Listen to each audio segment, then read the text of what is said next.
અખિલ ભારતીય વિદ્યાર્થી પરિષદ ભરૂચ દ્વારા નિર્ભયા કેસમાં આરોપીને ફાંસીની સજાની માંગ સાથે કલેક્ટરને આવેદનપત્ર પાઠવવામાં આવ્યું હતું।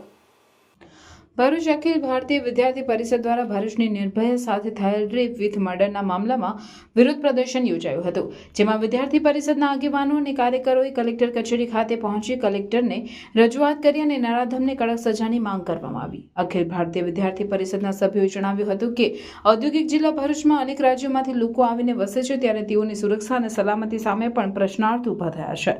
ત્યારે આ બાબતે સરકાર દ્વારા યોગ્ય પગલાં ભરવામાં આવે તેમજ નરાધમને ફાંસીની સજા આપવામાં આવે તેવી માંગ કરવામાં આવી હતી।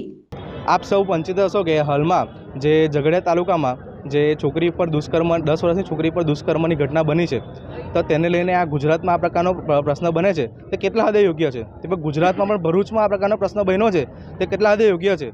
તો અમારા અખિલ ભારતીય વિદ્યાર્થી પરિષદના વિદ્યાર્થીઓ દ્વારા અમારી માંગણી છે કે આ જે પણ અસામાજિક તત્વો છે તેને ઝડપથી ઝડપ એને જાહેરમાં ફાંસીની સજા આપવામાં આવે તે પ્રકારની અમારી માંગણી છે। તો સરકારશ્રી અમારો આ પ્રકારનો એક આવેદન છે, તમે સ્વીકારશો? હું ચાવડા રશ્મિકા, હું અખિલ ભારતીય વિદ્યાર્થી પરિષદ તરફથી સૌને નિવેદન કરું છું કે ઝઘડિયા તાલુકામાં થયેલ દીકરી પર દુષ્કર્મ આચરેલો છે, જેના ઉપર અમે સખત પગલાં લેવા માટે તમને વિનંતી કરીએ છીએ। તેમજ અમે જણાવીએ છીએ કે ભરૂચ જિલ્લામાં આજે દેશ પરદેશથી લોકો આવે છે, પરંતુ જો આપણા દેશની જ અને આપણા શહેરની છોકરી સુરક્ષિત ન હશે તો આપણે બીજાને શું કહીશું? તેથી અમારો આગ્રહ છે કે તમે તેને જાહેરમાં ફાંસીની સજા કરો। અસ્તુ।